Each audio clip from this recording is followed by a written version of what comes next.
Remember when the war on terror was the worst thing? When America was at least trying to act like we're not the ones committing the terror?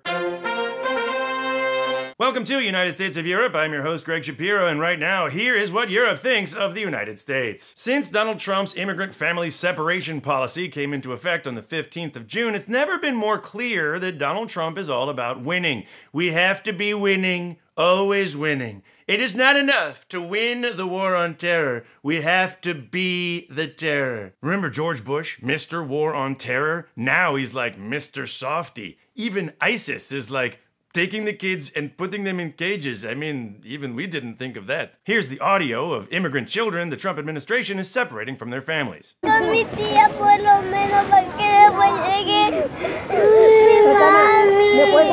Now, the author of the immigrant family separation policy is Stephen Miller, who was apparently furious about the release of the ProPublica video. According to TheOnion.com, Stephen Miller is furious at ProPublica for only releasing 7 minutes of immigrant children sobbing. Of course, it's clear what Trump is trying to do. Send a message to the immigrants trying to sneak into the United States. The message being, it is no longer worth it to sneak into the United States. It's a shithole. It's a shithole country. It's like Trump is the guy in a nice suit who wants to walk through a bad neighborhood and he wants to avoid getting robbed so bad he takes off the suit, urinates on it, pukes all over himself, and then lights his hair on fire.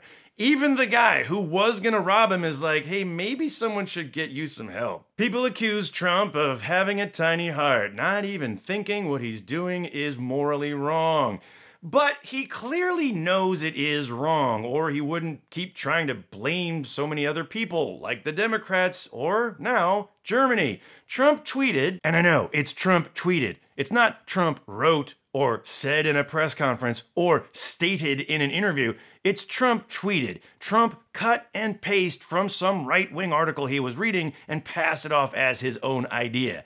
Okay? Trump tweeted, "The people of Germany are turning against their leadership as migration is rocking the already tenuous Berlin coalition." Yeah, sounds just like Trump. "Crime in Germany is way up." What? Is Europe gonna sit back and take that? No. Here comes former Belgian Prime Minister Guy Verhofstadt, who writes, "The more Trump tweets stupid stories about our continent, the more the people of Europe will unite, blah, blah, blah." Let's go to the source. Greetings from Germany. Crime is the lowest in 30 years. It's 10% lower than it was the year before. Okay, fact check. Technically, it's the lowest it's been in 25 years. Even Horst Seehofer, who is actually the anti-immigrant guy in Angela Merkel's tenuous cabinet, released new data saying, yeah, it's the lowest since 1992. And it's not just Germany. Let's look at the lowest crime rates in the world. At number 4 is the fiercely anti-immigrant Austria. And in the Netherlands, they've got such a low crime rate, they can't even keep the prisons open. Now, to be fair, Europe does have a long tradition of stealing children, from the big friendly giant to the child catcher from Chitty Chitty Bang Bang to Krampus every Christmas in Germany.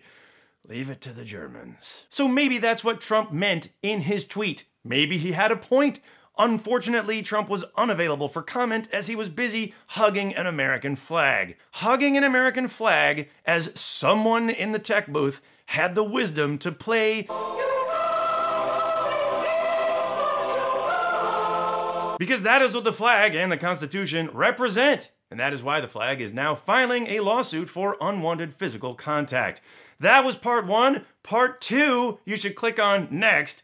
And by the way, it's also the reason why Americans really should vote in November.